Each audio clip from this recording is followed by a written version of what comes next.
Good morning students, విద్యార్థులకు నమస్కారం. ఇవాళ గత సంవత్సరంలో మార్చిలో జరిగిన ఏపీఎస్ఎస్సి ఎగ్జామినేషన్లోని కొన్ని ప్రశ్నలు తీసుకుని సమాధానాల్ని రాబడతాను. క్రితం పాఠంలో 4 ప్రశ్నల వరకు సమాధానాల్ని రాబట్టాను. ఇవాళ తర్వాత ప్రశ్న తీసుకుని సమాధానాన్ని రాబడదాం.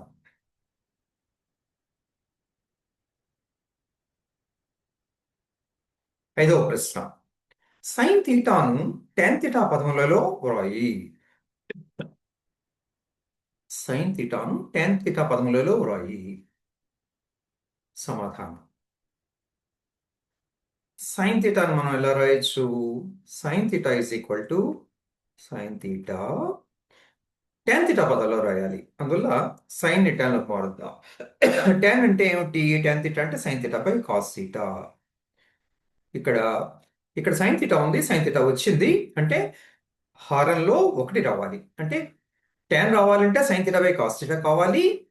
అంటే హారంలో కాస్ థీటా తెచ్చాం, ఇంటూ సీకెంట్ థీటా రాస్తే హారం 1 అవుతుంది.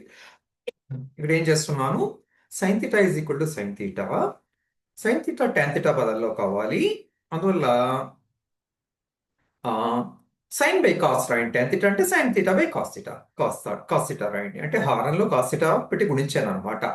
హారం ఇక్కడ 1.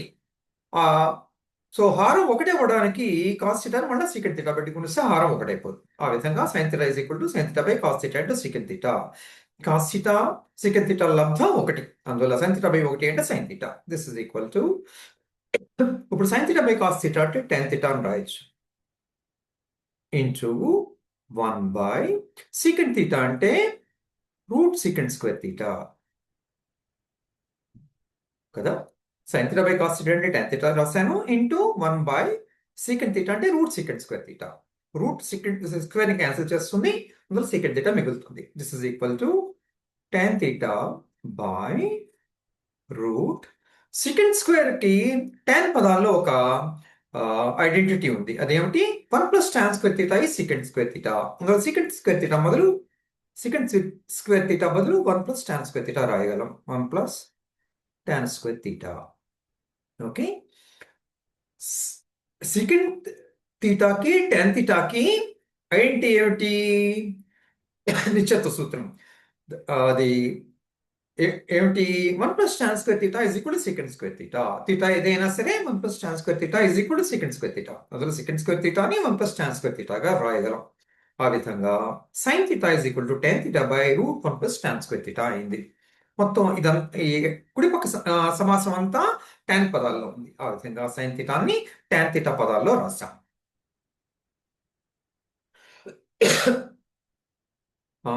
వేరే విధంగా సైన్ థీటా అంటే ఏమని రాయొచ్చు? ఇంకో పద్ధతి చెప్తున్నాను. సైన్ థీటా అంటే root 1 minus cos square theta అని రాయొచ్చు. కాస్ స్క్వేర్ థీటా అంటే 1 బై సీకెంట్ స్క్వేర్ థీటా అని రాయొచ్చు.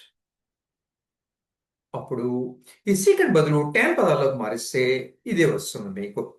ఆ విధంగా కూడా చేయొచ్చు. సైన్ థీటాని root 1 minus cos square theta రాస్తాము, ఎందుకంటే sine square theta plus cos square theta is equal to 1 గనక.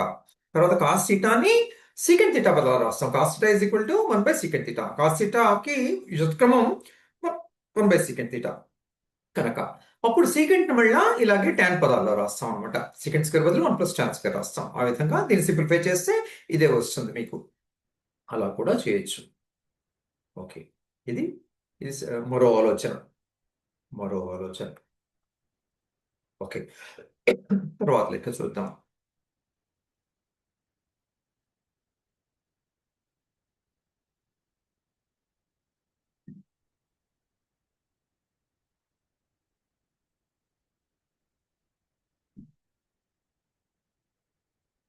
ఇది ఇంకో ప్రశ్న. మరో ప్రశ్న చూస్తాం.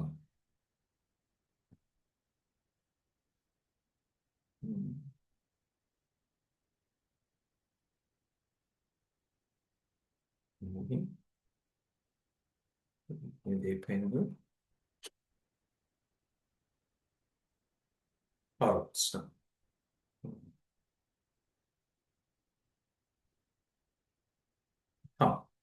సో మూలాలు లాగ్ 8 టు ది బేస్ 2 మరియు log 10 to the base 10 log 100 to the base 10 గల వర్గ సమీకరణాన్ని రాయండి. ఓకే, ఇక్కడ సమాధానం చేద్దాం. ఇక్కడ log 8 to the base 2 log 8 to the base 2 is equal to logarithm 8ని 2 యొక్క ఘాతంగా రాద్దాం. అదేమిటి? 2 క్యూబ్. 8ని 2 క్యూబ్ అని రాయొచ్చు. To the base 2 log a power m to the base n అంటే m log a to the base n అవుతుంది. అంటే ఈ ఘాతం ఏదైతే ఉందో గుణిజం అయిపోతుంది. 3 into log 2 to the base 2 అవుతుంది. ఈ ఘాతం గుణకం అవుతుంది. Okay, log 2 to the base 2 అంటే 1. 3 ఇంటూ 1 అంటే 3. ఆ విధంగా logarithm of 8 to the base 2 3 అవుతుంది. అదేవిధంగా log 100 to the base 10 is equal to 100ని 10 యొక్క ఘాతంగా రాయాలి. ఎలా రాయగలం? 100 అంటే 10 square to the base 10. Okay, this is equal to ఇందాకటిలాగే ఈ ఘాతం గుణిజం అయిపోతుంది. 2 into log 10 to the base 10 గుణకం అవుతుంది. ఈ ఘాతం గుణకం అవుతుంది. సో ఈ ఘాతం 2 గనక దీన్ని మల్టిప్లై చేసి log 10 to the base 10. Log 10 to the base b అంటే 1. లాగ్ 10 టు ది బేస్ 10 అంటే 1. 2 into 1 that is equal to 2. అంటే మనకి లాగ్ 8 టు ది బేస్ 2 మరియు లాగ్ 100 టు ది బేస్ 10 మూలాలుగా ఉండేటువంటి వర్గ సమీకరణం కావాలి. అంటే 3 2లు మూలాలుగా ఉండేటువంటి వర్గ సమీకరణం కావాలన్నమాట. ఆ విధంగా మనకు కావలసిన వర్గ సమీకరణం ఏమవుతుంది? x minus 3 into x minus 2 is equal to 0 కదా. Log 8 to the base 2 log 100 to the base 10 ఈ రెండు మూలాలుగా ఉండేటువంటి వర్గ సమీకరణం కావాలి. అంటే 3ను 2ను మూలాలుగా ఉండేటువంటి వర్గ సమీకరణం కావాలి. అంటే 3కు అనుగుణంగా వచ్చే రేఖీయ సమాసం x మైనస్ 3, అలాగే 2కు అనుగుణంగా వచ్చే రేఖీయ సమాసం x మైనస్ 2. 3 మూలంగా ఉండేటువంటి రేఖీయ సమాసం x మైనస్ 3. దీన్ని x కి సమానం చేయండి. అక్కడి నుంచి x మైనస్ 3 కూడా 0 వస్తుంది. అదనమాట. అలాగే దీన్ని x ని 2కి సమానం చేయండి. x మైనస్ 2 కూడా 0 వస్తుంది. x మైనస్ 2 తీసుకోండి. ఈ రెండింటిని గుణించండి. అప్పుడు గుణిస్తే ఆ లబ్ధానికి మూలాలు 3 గాని 2 గాని అవుతాయి. ఇదైనా ఈ లబ్ధం 0 అయింది అంటే ఇవి 2 వాస్తవ సంఖ్యలు అన్నమాట. లబ్ధం 0 అయింది అంటే ఈ వాస్తవ సంఖ్య అయినా 0 అవ్వాలి, లేక ఇదైనా 0 అవ్వాలి. అంటే 3 గాని 2 గాని x విలువలు అవ్వాలన్నమాట. వాటినే ఈ సమీకరణానికి మూలాలు అంటాం. సో దీన్ని మనం విపులీకరించవచ్చు, విస్తరించవచ్చు. ఏమవుతుంది? x into X square minus 3x minus 2x minus 5x minus 3 into minus 2 equal plus 6 is equal to 0. X into X square minus 3x minus 2x minus 5x minus 3 into minus 2 into plus 6 equal to 0 అనమాట. ఇది మనకు కావాల్సిన వర్గ సమీకరణం. So ఇక్కడ ఏం చేసాం? Log 8 to the base 2ని ఒక తెలిసిన వాస్తవ సంఖ్యగా మార్చాం. ఓకే, 8 2 యొక్క ఘాతంగా రాసాం. అప్పుడే 3 ఏమో ఘాతం గుణకం అవుతుంది. తర్వాత లాగ్ 2 టు ది బేస్ 2 ఒకటి అయిపోతుంది. అలాగే లాగ్ 100 టు ది బేస్ 10 అంటే 100ని మళ్ళా 10 యొక్క ఘాతంగా రాసాం. 10 పవర్ 2. ఈ 2 గుణకం అయిపోతుంది. 2 into log 10 to the base 10. Log 10 to the base 10 అంటే 1. 2 ఇంటూ 1 అంటే 2 అవుతుంది. సో మనకు కావాల్సిన వర్గ సమీకరణం ఏమిటి? 3 2ని మూలాలుగా కలిగి ఉండాలి. అక్కడి నుంచి x minus 3 into X minus 2 equal 0. ఇది అన్నమాట మనకు కావాల్సిన వర్గ సమీకరణం. దీన్ని విస్తరించండి. అప్పుడు ఇది వస్తుంది. X square minus 3x minus 2x అంటే minus 5x minus 3 into minus 2 ఉంటే ప్లస్ 6 ఈక్వల్ 0. ఇదనమాట మనకు కావాల్సిన వర్గ సమీకరణం.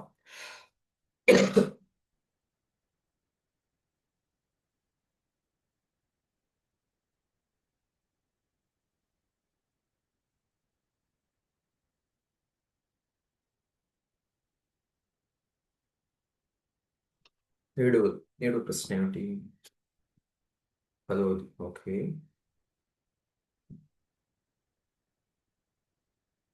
ఏడు సాంఖ్య శాస్త్రం అనుకుంటా, అది మీరు చేసుకోగలరు. ఇదే 9. ఒక్క నిమిషం. ఉమ్.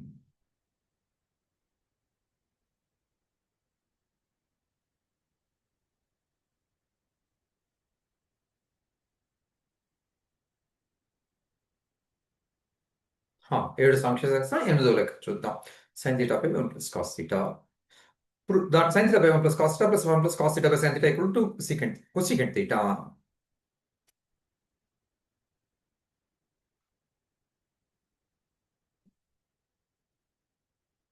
ఇది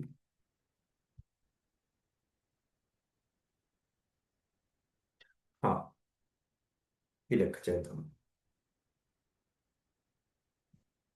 yeah. Sign theta by 1 plus cos theta plus 1 plus cos theta by sine theta is equal to 2 cosecant theta అని నిరూపించు. ఇది ఎలా చేస్తాం? సిఎస్సి అన్నా కొసీకెంట్ థీటా అన్నా ఒకటే. దీన్నే కొసీకెంట్ సిఎస్సి అని కూడా వ్రాయొచ్చు. ఓకే. ఇప్పుడు ఎల్హెచ్ఎస్ తీసుకుందాం. సమాధానం ఎల్హెచ్ఎస్ తీసుకుందాం. ఇక్కడ ఎల్హెచ్ఎస్ లో హారాలకి ఎల్సిఎం ఏమిటి? 1 plus cos theta into sine theta. 1 plus cos theta into sine theta. Okay. ఇప్పుడు ఈ హారం ఈ హారంలో సైన్ థీటా సార్లు పోతుంది. అందుచేత సైన్ థీటా ఇంటూ ఈ లవాన్ని గుణించండి, సైన్ స్క్వేర్ థీటా వస్తుంది. ప్లస్ ఇప్పుడు సైన్ థీటా ఈ హారంలో ఎన్నిసార్లు పోతుంది? 1 ప్లస్ కాస్ థీటా సార్లు. 1 ప్లస్ కాస్ థీటా ఇంటూ ఈ లవం, అదే 1 ప్లస్ కాస్ థీటా. ఈ రెండింటి గుణిస్తే వస్తుంది 1 plus cos theta whole square. ఇక్కడ 1 ప్లస్ కాస్ థీటా సైన్ థీటాలు వేరే వేరే సమాసాలు, అందువల్ల వాటి లబ్ధం ఎల్సిఎం అవుతుంది ఈ హారాలకి. ఓకే, అది తీసుకోండి. అప్పుడు ఈ హారంలో సైన్ థీటా సార్లు పోతుంది, అందులో సైన్ థీటా పెట్టి ఈ లవాన్ని గుణించండి, సైన్ స్క్వేర్ థీటా వస్తుంది. ప్లస్ ఈ సైన్ థీటా ఈ హారంలో ఎన్నిసార్లు పోతుంది? 1 ప్లస్ కాస్ థీటా సార్లు. ఇది పెట్టి ఈ లవాన్ని గుణించండి. 1 plus cos theta 1 plus cos theta సమానం, అందువల్ల దాని స్క్వేర్ వస్తుంది ఇక్కడికి. దీన్ని సూక్ష్మీకరించండి. 1 plus cos theta into sine theta, ఇక్కడ సైన్ స్క్వేర్ థీటా ప్లస్ ఏ ప్లస్ బి హోల్ స్క్వేర్ అంటే a square plus B, 1 square అంటే 1 ప్లస్ బి స్క్వేర్ అంటే కాస్ థీటా హోల్ స్క్వేర్ అంటే cos square theta plus 2ab అంటే 2 into 1 into cos theta వస్తుంది. Okay, a plus b whole square అంటే a square 1 square అంటే 1 plus cos theta whole square b square అంటే plus cos theta whole square అంటే cos square theta plus 2 into 1 into cos theta అంటే 2 cos theta అంటే 2 into cos theta అనమాట. ఇప్పుడు దీన్ని సూక్ష్మీకరించవచ్చు ఇంకాను. ఏ విధంగా? This is equal to 1 plus cos theta into sine theta.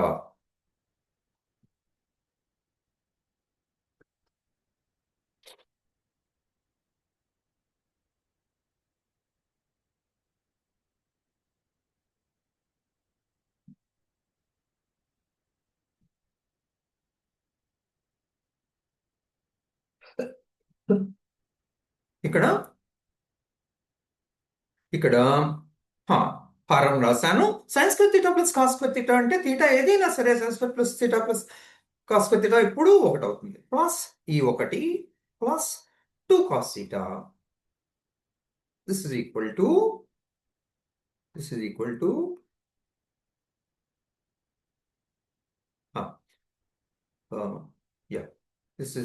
To ఇక్కడ 1 plus cos theta into sine theta. ఇక్కడ 1 ప్లస్ 1 2 ప్లస్ 2 కాస్ థీటా అంటే రెండింటిలోంచి 2ను బయటకు పట్టుకురావచ్చు. 2 into 1 plus cos theta. 1 plus cos theta శూన్యేతరం అయినప్పుడు అంటే కాస్ థీటా -1 కాకూడదు అనమాట. అటువంటి థీటాకి ఈ రెండింటిని మనం క్యాన్సిల్ చేయొచ్చు. మిగిలేది ఏమిటి మనకి? 2 by sine theta, that is 2 into cosecant theta కదా. 1 plus cos theta 1 plus cos theta శూన్యేతరం అయినప్పుడు మనం క్యాన్సిల్ చేయొచ్చు. కాస్ థీటా -1 కానప్పుడు శూన్యేతరం అవుతుంది. అప్పుడు దాన్ని క్యాన్సిల్ చేయొచ్చు. అప్పుడు మిగిలేది 2/sin θ. 1/sin θ అంటే cosecant θ అంటే 2 into cosecant θ. ఇదే RHS. This is equal to RHS. ఆ విధంగా మనం అడిగిన సమీకరణాన్ని నిరూపించాం. మనం ఎలా చేసాం దీన్ని? ఎడమ పక్క భాగాన్ని తీసుకున్నాం ఈ సమానతకి. సారీ. సో ఇక్కడ ఎల్సిఎం కట్టాం. 1 + cos θ into sin θ అవుతుంది. 1 + cos θ ఈ హారంలో sin θ స్థానంలో పోతుంది. sin θ into ఈ హారం sin² θ అవుతుంది. ప్లస్ ఈ హారం sin θ ఇందులో 1 + cos θ స్థానంలో పోతుంది. 1 + cos θ into ఈ లవం అంటే 1 + cos θ హోల్ స్క్వేర్. తర్వాత sin² θ వస్తుంది. a+b హోల్ స్క్వేర్ వాడి దీన్ని ఎక్స్పాండ్ చేసాం. 1 + cos² θ + 2 cos θ అవుతుంది. ఈ హారం యాజ్ ఇట్ ఈస్ గా వస్తుంది. ఓకే. తర్వాత sin² θ + cos² θ అంటే 1 + 1 + 2 cos θ. 1 + 1 అంటే 2, 2 + 2 cos θ అంటే 2 కామన్ తీసాం. మిగిలేది 1 + cos θ. 1 + cos θ. cos θ -1 కానప్పుడు మనకు శూన్యేతరం అవుతుంది. 1 + cos θ క్యాన్సిల్ చేయండి. అప్పుడు మిగిలేది 2 into 1/sin θ అంటే cosecant θ. అదే RHS. ఆ విధంగా ఈ ప్రశ్నకు సమాధానాన్ని రాబట్టాం. తర్వాత 9వ ప్రశ్న.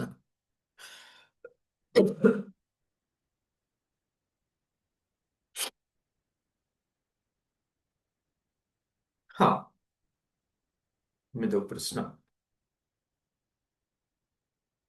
ఓకే. ఆ, క్రింది వెన్పటాల నుండి క్రింది సమితులను కనుక్కో. మనకి ఒక వెన్ చిత్రం ఇచ్చారు. ఇదేమో యూనివర్సల్ సెట్ మ్యూ. అందులో X, Y ఈ వృత్తం ఒక సమితి, Y ఒక సమితి. ఈ రెండిట్లోనూ ఉమ్మడి మూలకాలు ఇవన్నమాట. ఈ రెండు వృత్తాల ఛేదనం ఏమిటి? ఈ ఉమ్మడి భాగం ఇదన్నమాట. ఉమ్మడి భాగం ఏమిటి? ఇది. ఎలా రాయను? ఇదన్నమాట ఉమ్మడి భాగం.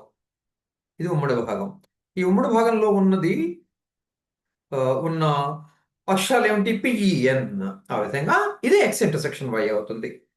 XY సమితుల ఛేదనం. X అనే సమితిలో ఉన్న మూలకాలు ఏమిటి? CIL PEN అంటే ఈ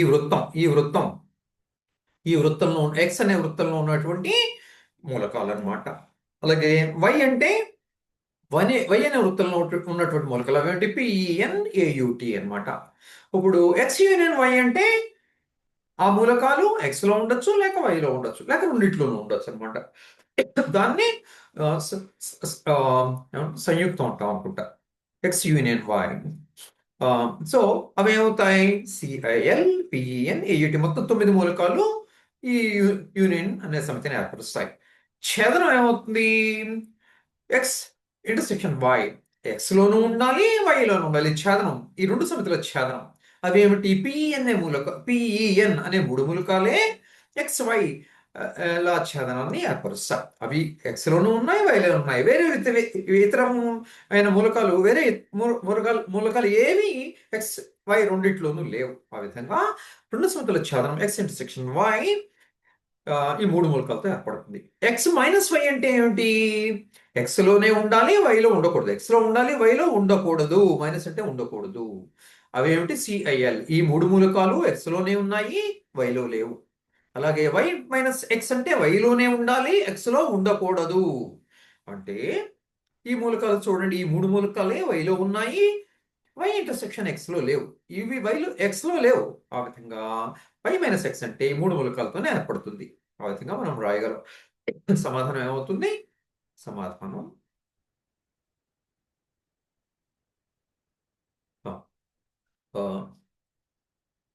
1. X union Y is equal to A such that A belongs to X లేక A belongs to Y. X union Y అంటే అర్థం సంయోగం, సంయుక్తం అలా అంటుంటారు. X లోనైనా ఉండాలి, లేక Y లోనైనా ఉండాలి. ఇవేమేమిటి? CIL PEN AUT. ఓకే. అదనమాట X యూనియన్ Y అనే సమితి. తర్వాత రెండోది ఏమిటి? 2 అంటే స్మాల్ 2.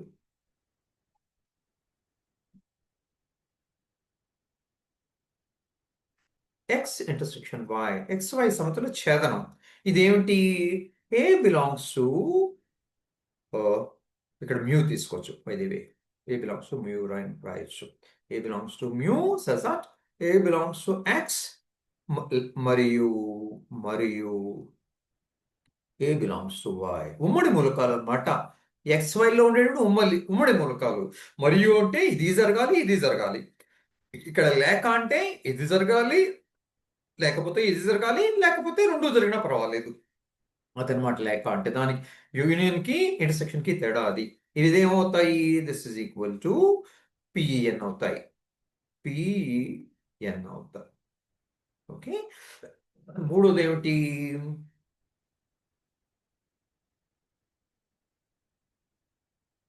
మూడో సమితి 3 ఎక్స్ మైనస్ వై.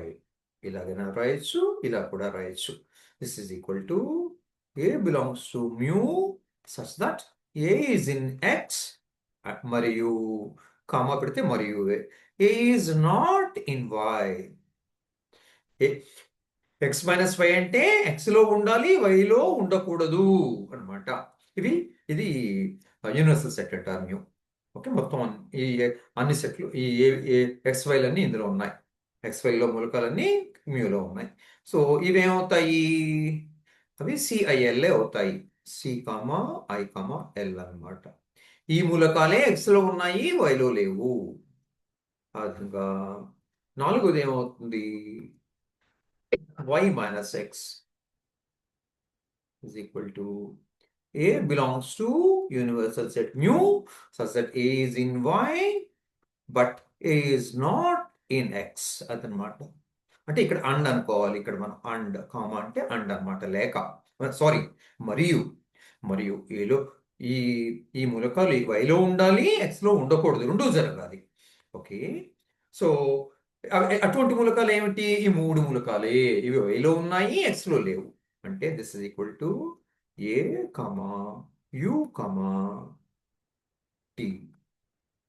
ఓకే. ఆ విధంగా ఈ 4 సంఖ్యల్ని రాబట్టాం.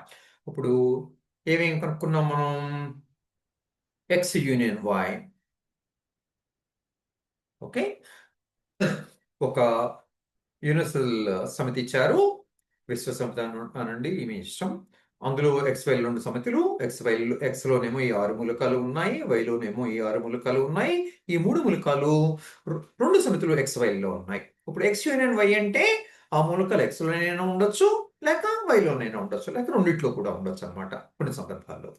సో అవేమిటి? ఈ ఎక్స్ లో ఉన్నవి సిఐఎల్ పిఈఎన్, వైలో ఉన్నవి ఏయుటి పిఈఎన్. పిఈఎన్ ఆల్రెడీ రాసేసాం, రెండోసారి రాయక్కర్లేదు. వైలో ఉన్నవి ఇవి. రెండిట్లోనూ ఉన్నవి ఎక్స్ లోనూ ఉన్నాయి, వైలో ఉన్నాయి. ఎక్స్ లో ఉన్న ముందు రాసేసాం కనుక రెండిట్లో ఉన్న వాటిని కూడా రాసేసినట్లే. ఆ విధంగా ఈ 9 మూలకాలు ఎక్స్ యూనియన్ వైని ఏర్పరుస్తాయి. అదేవిధంగా ఎక్స్ ఇంటర్సెక్షన్ వై, ఈ 2 సమితుల ఛేదనం ఏమిటి? ఎక్స్ లో ఉండాలి, వైలో ఉండాలి, రెండూ జరగాలి ఏకకాలంలో. అంటే ఈ మూడు అటువంటి మూలకాలు ఈ మూడే పిఈఎన్. ఇవి ఎక్స్ లో ఉన్నాయి, ఎక్స్ అనే వృత్తంలో ఉన్నాయి, వై అనే వృత్తంలో ఉన్నాయి. ఆ విధంగా ఈ 2 సమితుల ఛేదనం ఈ 3 మూలకాలతో ఏర్పడిన సమితి అవుతుంది. ఎక్స్ మైనస్ వై అంటే ఇవి ఎక్స్ లోనే ఉండాలి, వైలో ఉండకూడదు. ఈ రెండు జరగాలి ఏకకాలంలో. అందువల్ల కామా అంటే మరియు అనమాట. సో అటువంటివి ఏమిటి? ఎక్స్ లో ఉన్నాయి, వైలో లేనివి సిఐ లేనట్టు మూడు మూలకాలు. సో ఈ భేద సమితి ఇది అవుతుంది అనమాట. అలాగే ఈ భేద సమితి వై మైనస్ ఎక్స్ ఏమవుతుంది? ఇవి వైలోనే ఉండాలి, ఎక్స్ లో ఉండకూడదు. ఈ రెండు ప్రవచనాలు నిజం వాళ్ళ ఏకకాలంలో. అందువల్ల అటువంటి మూలకాలు ఏమిటి? ఏయుటి అనేటువంటి మూలకాలు ఇవి వైలోనే ఉన్నాయి, ఎక్స్ లో లేవు. అందువల్ల అటువంటి మూలకాలు మూడే ఉన్నాయి. ఆ మూడును ఏయుటి. అందువల్ల ఈ మూడు మూలకాలే ఈ భేద సమితిని ఏర్పరుస్తాయి. ఆ విధంగా ఈ ప్రశ్నకి సమాధానాన్ని రాబట్టాం. ఇది చేశాను. ఓకే, ఇప్పుడు చేద్దాం.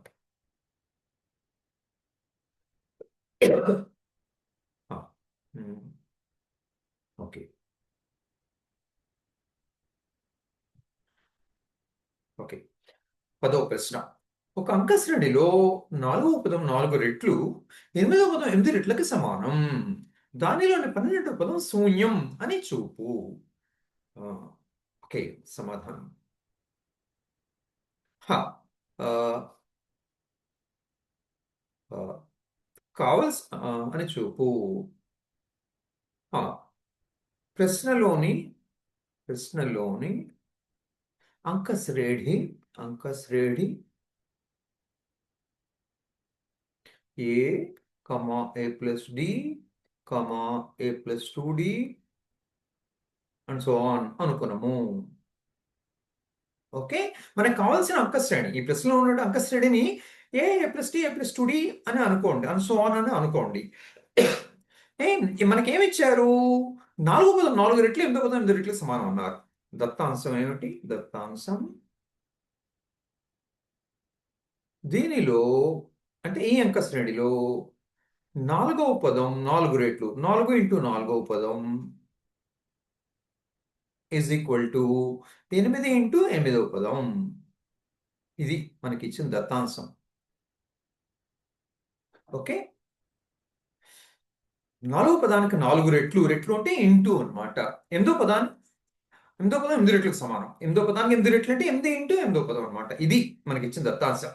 ఇక్కడి నుంచి 12వ పదం శూన్యం చూపాలి. ఓకే, వీటిని ఏడేళ్ళ పదాల్లో రాద్దాం. అంటే ఇక్కడి నుంచి ఏమొస్తుంది? 4 ఇంటూ 4వ పదం అంటే ఎంత? ఎన్నో పదానికి ఫార్ములా ఏమిటి? ఏఎన్ అంటారు, లేకపోతే nth టర్మ్ అంటారు. ఇది ఎన్నో పదం అనమాట. దీనికి ఫార్ములా ఏమిటి? ఏ ప్లస్ ఎన్ మైనస్ 1 ఇంటూ డి అనమాట. ఈ అంక శ్రేణిలో ఎన్నో పదం ఏమిటి? ఏ ప్లస్ ఈ సఫిక్స్ ఎన్ ఉంది, దాన్ని ఒకటి తగ్గించండి, n-1 పెట్టి డీని గుణించండి. ఇక్కడ అదే జరుగుతోంది. ఇక్కడ 2 అంటే ఒకటి పెట్టి ఇది మొదటి పదం T1 అనమాట, ఇది రెండో పదం T2. A1 అనండి, A2 అనండి.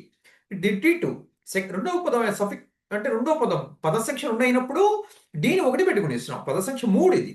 T3 అంటే 3 కన్నా ఒకటి తక్కువ, 2 పెట్టి డీని గుణిస్తున్నాం. ఇది రెండవ పదం అంటే పద సంఖ్య 2, 2 కన్నా ఒకటి తక్కువ, ఒకటి పెట్టి డీని గుణిస్తాం. ఆ విధంగా ఎన్నో పదాల్లో ఏకి ఏం కలుపుతాం? డీని ఎన్ కన్నా ఒకటి తక్కువ, n-1 పెట్టి గుణించి కలుపుతాం అనమాట. ఆ విధంగా ఎన్నో పదం ఏర్పడుతుంది. ఆ విధంగా ఎన్నో పదానికి ఇది ఫార్ములా అవుతుంది అనమాట. ఇప్పుడు ఇప్పుడు 4వ పదం 8వ పదాలని ఏ ఎన్ డీల పదాల్లో రాద్దాం. ఇప్పుడు ఏమవుతుంది? 4 ఇంటూ ఓకే ఓకే 4 ఇంటూ 4వ పదం అంటే a plus 4 minus 1 into d. Okay, vinculum అది. ఇక్కడ స్మాల్ బ్రాకెట్ బదులు వింకులం రాశాను. ఇక్కడ సఫిక్స్ 4 కదా, 4వ పదం అంటే n4 అనమాట. n4 అంటే this implies 4 into T4 is equal to 8 into T8 అదనమాట. ఓకే, సో T4 అనమాట. ఇది మన 4వ పదం అంటే T4 అంటే ఏమిటి అని కూడా 4 పెట్టండి. A plus 4 minus 1 into d అనమాట ఇస్ ఈక్వల్ టు 8 ఇంటూ ఎనిమిదో పదం n బదులు 8 పెట్టండి. 8 పెడితే ఏమవుతుంది? A plus 8 minus 1 into d అవుతుంది. 8 plus no A plus sorry this is A plus 8 minus 1 into d అవుతుంది. ఓకే ఓకే, T8 అంటే సఫిక్స్ 8 అనమాట. అంటే n బదులు 8 రాయాలి. A plus 8 minus 1 into d అవుతుంది. ఇది దిస్ ఇస్ T8, దాన్ని 8 పెట్టుకుని ఇస్తున్నాం. ఓకే, ఇప్పుడు సింప్లిఫై చేద్దాం. దిస్ ఇంప్లాయిస్ 4 ఇందులో పోతుంది 2 సార్లు. మనకు వచ్చేది ఏమిటి? A ప్లస్ 4 మైనస్ 1 అంటే 3 into d is equal to 4 8లో 2 సార్లు పోయింది ఇంటూ A ప్లస్ 8 మైనస్ 1 అంటే 7 ఇంటూ డి అనమాట. ఇప్పుడు ఇక్కడ 2a ఉంది, ఇక్కడ a ఉంది. ఇవతల తెస్తే 2a మైనస్ a అంటే a అవుతుంది. అలాగే 2 ఇంటూ 7d అంటే 14d మైనస్ 3d అంటే 11d అవుతుంది. ఇంకోసారి రాస్తున్నా. ఓకే, అంతా రాస్తాను. ఓకే ఓకే 2a ఏని ఇవతల పట్టుకురండి, minus a plus 7 minus 3 into d. Okay, 2a ఈ ఏని కుడి పక్క పట్టుకురండి, 2a minus a plus 2 into ఇక్కడ తప్పు చేస్తారు. 2 ఏళ్ళు ఎంత? 14. I'm sorry, 2 14. ఇలాగే తప్పులు జరుగుతాయి. 2 14 డీని బయటపడవచ్చా? సో 14 ఉంది. ఇక్కడ డీని బయటపడవచ్చా అంటే -3 ఉంది. ఇప్పుడు ఏమవుతుంది? ఆ, దీన్ని ఇంకా సింప్లిఫై చేయొచ్చు. 2a మైనస్ డి అంటే ఏ ప్లస్ 14 మైనస్ 3 అంటే 11 ఇంటూ డి అనమాట. ఓకే, ఏం జరిగింది? ఇక్కడ 2a ఉంది, ఏని కుడిపక్క పట్టుకొచ్చా -a అయింది. 2 14d ప్లస్ 3d యువతలకు వస్తే -3d అవుతుంది. డీని కామన్ తీసా, మిగిలిది ఏమిటి? 14 ప్లస్ 14 మైనస్ 3. డి బయటకు వెళ్ళింది. 14 మైనస్ 3 అంటే 11. 2a మైనస్ ఏ అంటే ఏ. ఇది ఏమిటి? This is equal to a plus 12 minus 1 into d అనమాట. ఓకే, 11 ఏమని రాయొచ్చు? 12 మైనస్ 1 అని రాయొచ్చు. అంటే ఏమిటి? దీంతో పోలిస్తే ఎనక స్థానంలో 12 ఉంది, అందువల్ల ఇది ఏమవుతుంది? 12వ పదం అవుతుంది. ఈ అంక శ్రేణిలో 12వ పదం అవుతుంది. అంటే ఇప్పుడు ఈ ఎడమ ఇక్కడ ఇక జాగ్రత్త తీసుకోవాలి. ఈ 2a ఈ ఏని యువతలు పట్టుకొచ్చాం అంటే 3dని కూడా యువతలు పట్టుకొచ్చాం. ఇక్కడ ఏం మిగిలింది? 0 మిగిలింది. అదనమాట. ఈ ఏని కుడిపక్క పట్టుకొచ్చేసాం, 2a మైనస్ ఏ అయింది. ఈ ప్లస్ 3dని యువతలు పట్టుకొచ్చేసాం, -3d అయింది. ఇంకేం మిగలలేదు ఇక్కడ, అందులో 0 వేసుకోవాలి. ఆ విధంగా 12వ పదం 0 అయింది. therefore t12 is equal to 12వ పదం is equal to 12వ పదం. 12వ పదం is equal to శూన్యం. అది సంగతి. ఓకే, ఆ విధంగా ఒక అంక శ్రేణిలో 4వ పదానికి 4 రెట్లు, 8వ పదానికి 8 రెట్లకి సమానమైతే ఆ అంక శ్రేణిలో 12వ పదం శూన్యం కావాలి. ఓకే, అందుకేం చేసాం మనం? అంక శ్రేణిని a plus d, a plus 2d and so on గా తీసుకున్నాం. దాంట్లో 4 ఇచ్చిన కండిషన్ అది పెట్టాం. అదేమిటి? నియమం ఏమిటి? 4 ఇంటూ 4వ పదం ఈక్వల్ 8 ఇంటూ 8వ పదం. ఇదేమో ఎన్నో పదానికి formula. Tn is an is a plus n minus 1 to d. అది వాడి 4వ పదం 8వ పదం రాసాం, సూక్ష్మీకరించాం. వీటిని సూక్ష్మీకరిస్తే మనకేమొచ్చింది? a plus 12 minus 1 into d equal 0 అని వచ్చింది. ఓకే, ఈ ఏని ఇక్కడ పట్టుకొచ్చేసా, 3dని ఇక్కడ పట్టుకొచ్చా, అందులో ఎడం పక్క 0 ఉంటుంది. ఆ జాగ్రత్త తీసుకోవాలి. తర్వాత దీన్ని సింప్లిఫై చేస్తే ఇదేమో ఏ అయింది, 14 మైనస్ 3 అంటే 11 అయింది ఇంటూ డి అంటే ఇది 11 ఏం రావచ్చు? 12 మైనస్ 1. దీన్ని దీంతో కంపేర్ చేయండి. n స్థానంలో 12 ఉంది, అందువల్ల ఇది tn అవుతుంది. అంటే tt 12 అవుతుంది. ఆ విధంగా 12వ పదం శూన్యమైంది. ఓకే, 12వ పదం ఇదే అనుకుంటున్నాం, ఇదే అని మనకి తెలుసని ఇక్కడ రాయాలి. ఓకే, ఆ విధంగా ఈ ప్రశ్న సమాధానాన్ని రాబట్టాం. ఓకే, నేను అని ఇవాళ చెప్దాం అనుకున్నవన్నీ చెప్పాను.